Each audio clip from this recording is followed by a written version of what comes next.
Yeah, you are on air. You can start now. जय हिंद। मैं हूं अबीर खालिद अली और आप देख रहे हैं द अबीर खान शो। आज की हमारी मेहमान एक ऐसी लेडी हैं जो लेडी सिंघम के नाम से भी जानी जाती है और देश में उनके द्वारा कुछ लोगों पर इस तरह के आरोप लगाए गए जो कि यौन शोषण से संबंध रखते थे, लेकिन उसके बावजूद भी उन्हें इंसाफ नहीं मिला। ये उनका कहना है। हाँ जी, मैं बात करने वाला हूँ पायल घोष से, जो कि बॉलीवुड के साथ साथ मॉडलिंग की दुनिया में भी अपना एक अच्छा नाम बना चुकी हैं। तो स्वागत है आपका पायल जी, बहुत बहुत हमारे शो में the Abir Khan show. Thank you Abir. कैसे हैं पायल आप? सबसे पहले तो ये बताइए, कोविड काल चल रहा है। मैं भी अच्छा हूँ। सबसे पहले शुरुआत करते हैं हम देश के अन्नदाता की, जो कि किसान है, जिन्हें धरती का भगवान बोला जाता है। बिल्कुल। उनकी जो हालत है वो पिछले 17-18 दिन से दिल्ली की सीमा पर धरने पर बैठे हुए हैं। इसमें आपके क्या विचार हैं?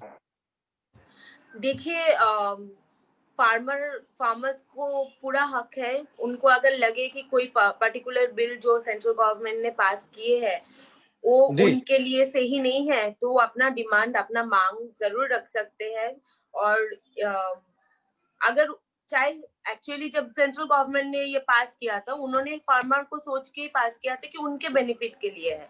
अगर उन्हें लगता है कि उनको ये बेनिफिट नहीं करता है और ये somehow is going against their policy or against their what you say, like the work process and the way they want to present it, उसके against में अगर जा रहे हैं तो they can always sit with government and talk about it. और मैं चाहती हूँ कि अगर this is somehow is not serving the purpose of farmers, तो सेंट्रल गवर्नमेंट को फार्मर्स के हित में जो भी डिसीजन है देना चाहिए। सरकार कोशिश कर रही है बार बार किसानों से बात करने की, लेकिन वो बातचीत का कुछ हल नहीं निकल पा रहा है, कोई भी उसका सोल्यूशन नहीं निकल पा रहा है। सरकार कोशिश कर रही है। सोल्यूशन तभी निकलेगा जब हम दोनों मिलके चीज को मतलब सेटल करेंगे और हम वी विल बी ओपन। अगर सेंट्रल गवर्नमेंट गवर्नमेंट हमें कुछ ऑफर्स दे रहे हैं, उसके लिए we should not be stubborn, we have to keep our mind open. क्योंकि गवर्नमेंट ने जो भी लिया होगा, उन्होंने ये सोच के लिया होगा कि हमारे फार्मर्स के लिए बेटर रहेगा, लेकिन फार्मर्स को ये नहीं लग रहा है। तो when they sit and talk, they should keep their mind open. They should, नहीं तो होता है जैसे बोलते हैं कि ग्लास अगर हम जब पानी मतलब ग्लास अगर भर के लेके जाएंगे तो पानी भरने का जगह नहीं होगा, तो आधा ग्लास खाली तो रखना पड़ेगा। तो उस हिसाब से चीजों को सेटल करना चाहिए। और बहुत लोग हैं जो भड़का रहे हैं फार्मर्स को, वो वैसे करके कोई सोल्यूशन नहीं है। ये कोई पॉलिटिकल गेम नहीं है। फार्मर्स को पॉलिटिकल गेम में नहीं धकेल के उनका जो प्रॉब्लम है उनको सॉर्ट आउट करना चाहिए। जी, आज जो सरकार है, मोदी सरकार, बीजेपी की सरकार देश में है, इन्होंने ये बिल पास किए हैं। सरकार का कहना है कि जो पिछली सरकारें रही हैं, यानी कि कांग्रेस की सरकार, उन्होंने इस बिल पर जोर दिया था कि इसको पास किया जाए। आज वही विपक्ष में है कांग्रेस और आज वो इसका विरोध कर रही है, किसानों से कह रही है कि भाई ये बिल ठीक नहीं है। लेकिन सरकार कहती है कि ये तो उन्होंने शुरुआत की थी, हमने तो वही उसको आगे किया है। तो कहीं ना कहीं इसमें राजनीति घुस गई है इस आंदोलन में। हाँ, वही मतलब कोई भी अगर मतलब कुछ भी अगर गवर्नमेंट के अपोज में कुछ भी होता है तो फिर जो ओपोनेंट पार्टी है, और ये शायद कोई गलत, मैं ये नहीं बोलूंगी क्योंकि चाहे वो ओपोनेंट पार्टी कोई और भी होते तो सब अपने पॉलिटिकल गेम खेलते हैं, उनको सबको अपना जगह चाहिए। तो एवरीबडी विल प्ले, या चाहे वो कांग्रेस होता है या कांग्रेस की जगह बीजेपी भी होते तो शायद वो भी ये करते। तो ये तो पॉलिटिकल गेम है, लेकिन मैं ये चाहती हूँ कि फार्मर्स किसी की बातों में बहक के अपना चीजें खराब ना करे। वो पॉलिटिकल गेम पॉलिटिकल पार्टीज तो खेलेंगे जी। यही चलते हैं। काम कितना हुआ नहीं पता नहीं है इतने सालों से, आज तक क्या हो रहा है मुझे नहीं, हमें नहीं पता। हमने सिर्फ पॉलिटिकल पार्टीज को जो भी पावर में आए उन्होंने हमेशा पॉलिटिकल गेम ही खेले हैं। आगे कितना बेटरमेंट हुआ है कंट्री का वो बहुत कम हुआ है, और पॉलिटिकल गेम ज्यादा खेला गया है, और वही होता रहता है हमारे देश में। नहीं तो आज जितना पॉपुलेशन हम लोगों के पास है, इतना पॉपुलेटेड कंट्री है, आज हम बहुत आगे निकल सकते थे और अब आगे बहुत कुछ कर सकते थे जिस हिसाब से we have the human resource, लेकिन हमारे साथ ऐसा कुछ नहीं हुआ है। We are still a developing country. आपने भी एक राजनीतिक पार्टी ज्वाइन की है, आरपीआई, जिसके अध्यक्ष केंद्रीय मंत्री रामदास अठावले जी हैं। हाँ, उसमें आप वुमेन्स विंग जो है उसकी वाइस प्रेसिडेंट भी हैं। क्या आपको भी एमपी, एमएलए, मिनिस्टर या सांसद बनना है? उस राह पे निकल चलिए आप भी। नहीं, मैंने as a social activist join की हूँ पार्टी। सर ने बोला कि आप अगर एक पक्ष, जैसे I have been given as the vice president, national vice president of women wings, तो सर ने बोला कि बाकी जो कर्म मतलब other women in the party, they will be encouraged by you. तो हम चाहते हैं कि आप ये पार्टी में रहे और हम किसी भी तरह आपके ऊपर फोर्स नहीं करेंगे। आप शूटिंग काम के बाद आपको अगर जो टाइम मिलता है आप वो पार्टी को दीजिए। हमारे तरफ से कोई ये नहीं रहेगा कि आपको फुल फ्लेजेड पार्टी ज्वाइन करना है, आपके पार्टी के लिए काम करना है और आप अपना काम छोड़ दो। हम ऐसे नहीं कह रहे हैं। हमें we just want your face. But मैंने सर को बोला कि जब मैं पार्टी में हूँ, because I have always been a philanthropist from my childhood, आज की बात नहीं है, और मैं किसी ना किसी तरह जुड़ा, मतलब कुछ ना सोसाइटी के लिए करना चाहती हूँ। तो आपको बीजेपी की तरफ से कोई ऑफर नहीं मिला जो आपको आरटीआई ज्वाइन करनी पड़ी? मुझे तो हर पार्टी, सॉरी जी, मुझे तो हर पार्टीज के तरफ से ऑफर मिला है, हर पार्टी से। कौन सी पार्टी? ऑल बिग पार्टीज, लेकिन मुझे पॉलिटिक्स करना ही नहीं है अभी। मुझे आरपीआई, वो that is also Ramdas Athawale sir is with women empowerment, social justice and BJP, Shiv Sena, Samajwadi. Yes, तो it is like more, my whole purpose is like मेरे साथ जैसे हुआ है बाकी किसी लड़कियों के साथ ऐसा ना हो, उसके लिए हम क्या क्या कर सकते हैं। मैं सर को सिर्फ ये सब बोलती रहती हूँ कि सर हम इसके ऊपर काम कर सकते हैं, हम ये सब जो कुछ है जो फॉर वीमेन डिफेंस, हम उसके ऊपर काम कर सकते हैं। That is what I always like whenever we meet and talk, we talk about those things. अच्छा पायल, ये बताइए, आपने बॉलीवुड के एक मशहूर एक्टर, डायरेक्टर, प्रोड्यूसर, जी मैं बात कर रहा हूँ अनुराग कश्यप की, उन पर कुछ आरोप लगाए थे, उनमें कितनी सच्चाई थी? क्या उसमें आपको इंसाफ मिला या नहीं? देखिए, मैं तो कोई पागल नहीं हूँ और ना तो मैं इतना मतलब बहुत लोग आते हैं फिल्म इंडस्ट्री में, बहुत कुछ सोच के आते हैं, बहुत कुछ उन लोगों के बहुत कुछ रहते हैं, लेकिन मैं बहुत ही, मेरे लाइफ में मैं बहुत ही क्लियर पर्सन हूँ। मेरे लाइफ में आज तक अदर देन दिस कंट्रोवर्सी आज तक कोई कंट्रोवर्सी हुआ नहीं, जबकि मैं 2009 से फिल्म इंडस्ट्री में हूँ और 17 साल की थी जब मैं फिल्म इंडस्ट्री में आई थी। तब से आज तक मैंने शायद मेरे लाइफ में कोई भी कंट्रोवर्शियल कुछ भी नहीं हुआ, क्योंकि मैंने कभी चाहा भी नहीं। लेकिन ये चीज मैंने इसीलिए बोला क्योंकि it was hampering, it was haunting me, it was hampering my career, it was hampering my mental status. I gone through this psychiatry, so many things. I have suffered from anxiety disorder. तो किस लिए? So why shall I take it? तो people should know, and that person talks about women empowerment. हर चीज में झंडा लेके निकल पड़ते हैं, लेकिन खुद ऐसे इंसान है। तो ये चीज मुझे बोलना था, मैंने बोल दिया।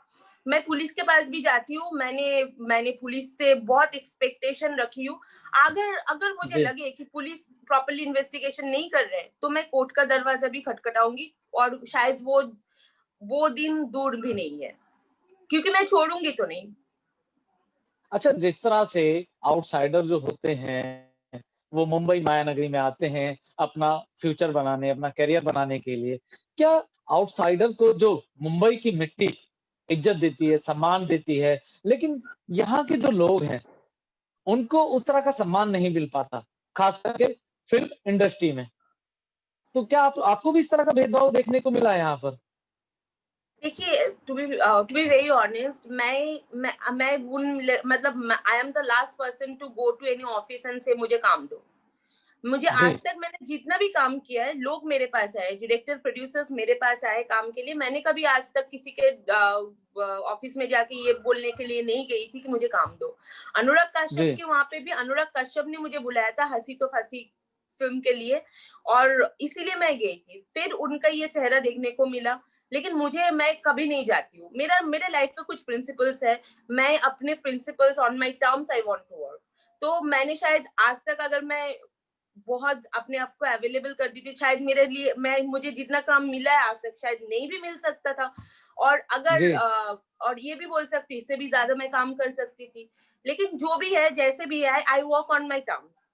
तो यहाँ पे that way I touch it, I'm little lucky you can say, because यहाँ पे लड़कियां बहुत कुछ they go through many things but finally they end up with nothing। and बहुत सारे लोग जो मेरे साथ आए थे, मेरे साथ एक्टिंग क्लासेस में थे, वो लोग बॉम्बे छोड़ के चले भी गए हैं, बहुत लोग शादी भी कर चुके हैं। तो यू नो लाइक बहुत मतलब एज सच कुछ हुआ नहीं है। आई थिंक अमॉन्ग मेरे ग्रुप में एक दो लोग ही कुछ अच्छा कर पाए, and I am still working. मेरे साथ एज सच कुछ चीज नहीं हुआ है जिससे मुझे बहुत बुरा लगा होगा, other than this thing.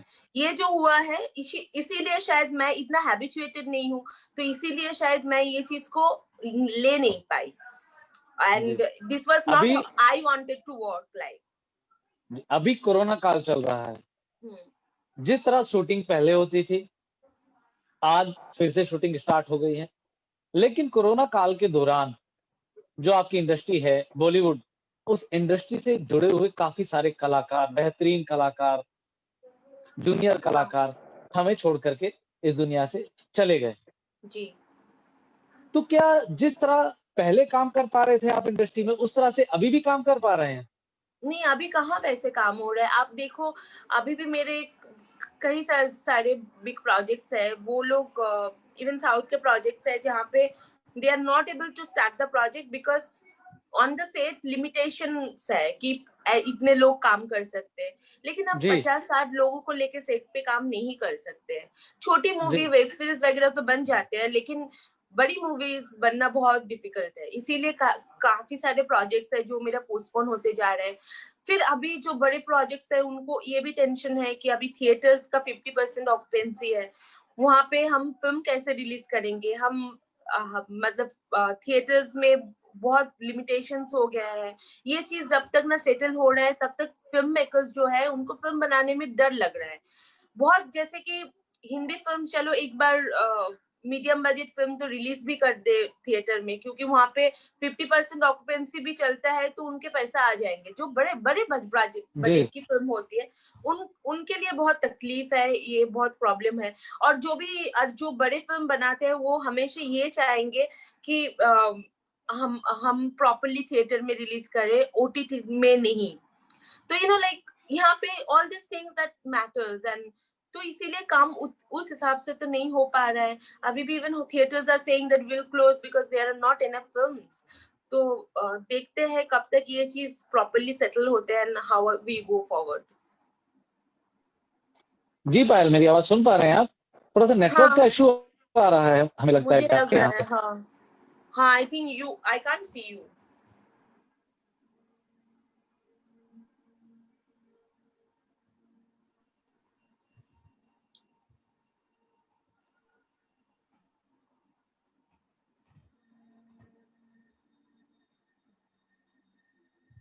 I can't hear you.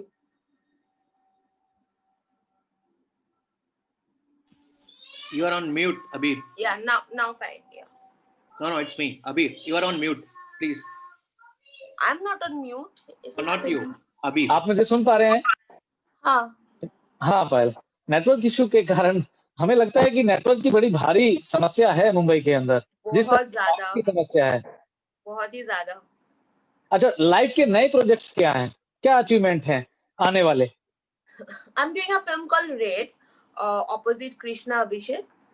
That is my Hindi project. I'm doing another horror flick also. And apart from that, I have couple of South Indian movies. And बाकी काफी सारे बात भी चल रही है, तो I'm going through few scripts, देखते हैं कि कौन सा सही रहेगा, so I will go ahead with those projects. अभी हाल फिलहाल में पिछले दिनों सुशांत सिंह राजपूत आत्महत्या के कारण ये मुद्दा वर्ल्ड के टॉप मुद्दों में आ गया था। लेकिन जैसे ही बिहार इलेक्शन खत्म हुआ है, तब से कोई सुशांत सिंह राजपूत का नाम लेने वाला नहीं है। ऐसा क्यों है? क्या वाकई में इसमें राजनीति की जा रही थी? देखिए अभी भी ले रहे हैं लोग. Everybody is even the fans, the all the like furor that's been started where by the fans of Sushant. आज भी सुशांत का ट्रेंड होते रहते हैं ट्विटर पे. आप अगर आप देखो, लोग जानना चाहते हैं because nobody is very much convinced with the report, with whatever like even Mumbai police के बोलो, और अभी तो सीबीआई ने भी बोल दिया है, हर जगह से it's coming clean, but people are not able to understand a person, how one person can suicide when he is having everything. He has work, he had work, he had money, he had everything.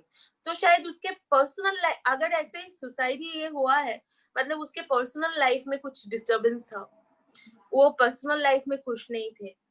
तो लोग जानना चाहते exact reason क्या है. जो लोग उससे जुड़े हुए हैं वो लोग पता नहीं मतलब how they have treated him कि वो बेचा, मतलब उसको फाइनली ये करना पड़ा.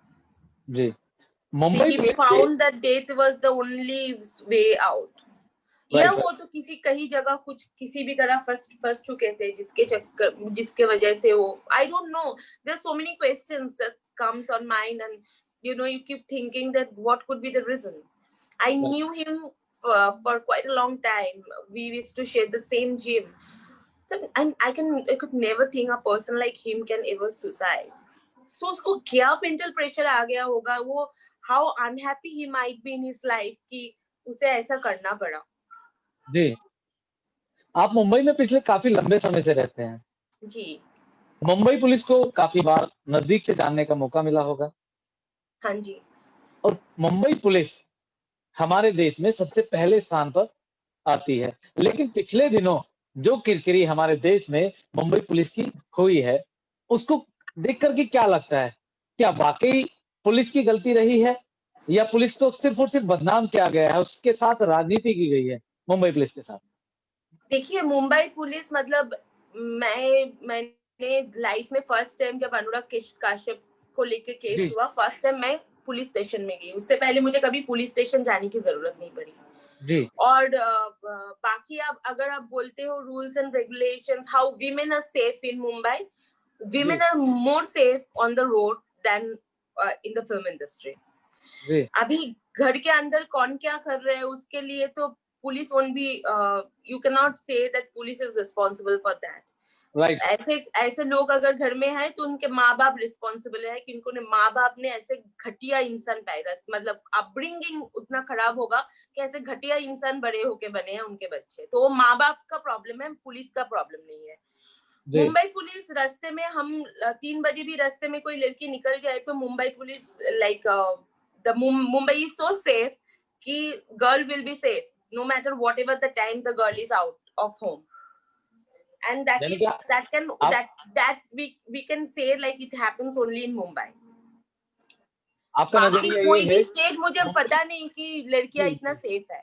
लेकिन जब मेरे केस के बारे में आया तब Mumbai police is so lethargic in doing the investigation. कुछ ना कुछ, कभी ये कभी वो, पता नहीं. तभी पता चलता है कि when you are there, you know, जब तुम एग्जैक्ट पोजीशन में हो जहाँ पे तुम अपना जस्टिस डिमांड कर रहे हो, वहां पे सिर्फ बड़े लोगों के दबाव में आके पुलिस चाहे अपना काम करना चाहते भी है लेकिन नहीं कर पाते. यानी कहीं ना कहीं पुलिस पर राजनीतिक दबाव था, जिस कारण से वो आपके केस में इतनी तत्परता नहीं दिखा पाई, इतने अच्छे से इन्वेस्टिगेशन नहीं कर पा रही है या नहीं कर पाई.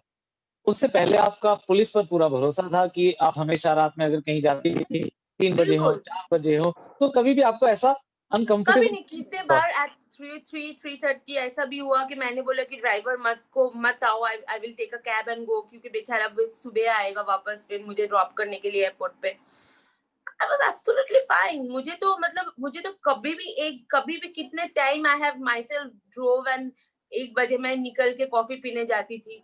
तो मुझे कभी भी प्रॉब्लम ही मैंने means I have never feel so safe even in my home town. मतलब 10 बजे के बाद कलकत्ता में डर लगता है कि अकेली लड़की बाहर, मतलब you literally feel scared but Mumbai में मुझे कभी ऐसा फील नहीं हुआ। So I was been very proud and I have always used to say कि I love Mumbai more than Kolkata, but ये जो मेरे साथ होने के बाद जब मैं लोग, यानी कि सही है, जिसने भी कहा है आमची मुंबई मुंबई हमारी है, राइट। तो इसमें तो मतलब कोई डाउट ही नहीं है। लेकिन जब पर्सनल केसेस आते हैं, मुझे लगता है सारे laws are for middle class people.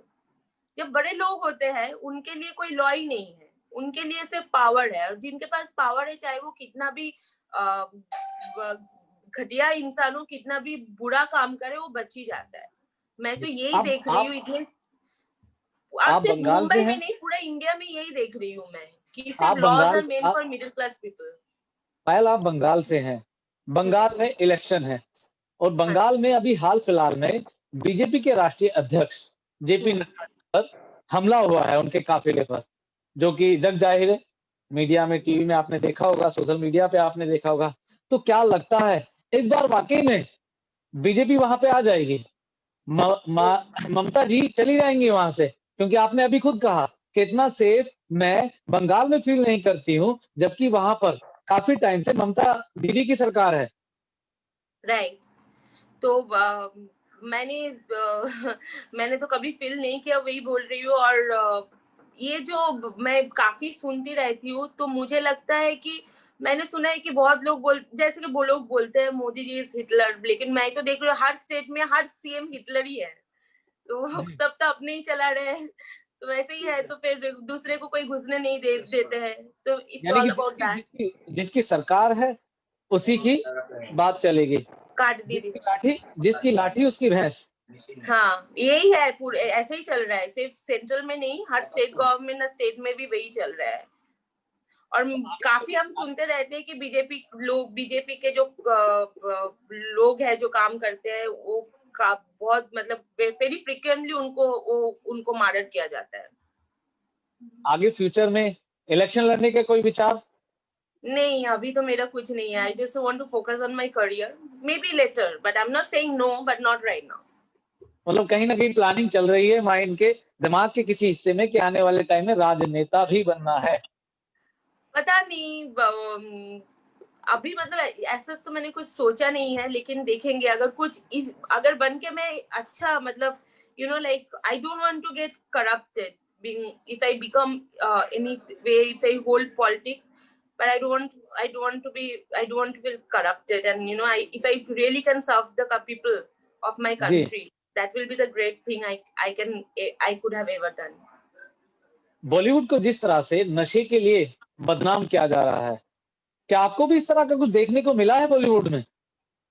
मुझे सुना, मैंने बहुत सारे पार्टीज में ऐसे बोला जाता है, मुझे मेरे काफी जान पहचान लोगों ने बताया कि तो क्या हुआ, everybody sniff, everybody smoke, 5 minute, everybody sneak, everybody smoke, what's a deal. लेकिन मैंने बोला अगर किसी पार्टी में ऐसा होता भी है, don't even dare to call me, I am not going to be part of it. लोगों ने आपको बताया, लेकिन आपको देखने को कहीं नहीं मिला। मैं जाती नहीं हूँ ना पार्टीज में। It's not that I don't party, I love partying, I love drinking, but at my place with my friends, where I feel I'm completely safe.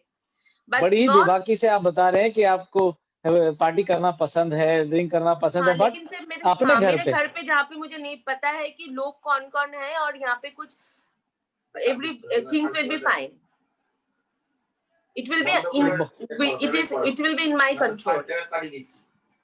बहुत बढ़िया बात बोली है आपने। लेकिन आजकल बॉलीवुड के अंदर एक लॉबी बन गई है अलग अलग, ये खान लॉबी हो गई है, ये दूसरा कैंप है, ये तीसरा कैंप है, ये चौथा कैंप है। ये जो कैंप अलग अलग बट गए हैं, क्या इससे भी परेशानी आती है कि आपको उस कैंप में काम नहीं मिलेगा, दूसरे कैंप में आपको काम नहीं मिलेगा?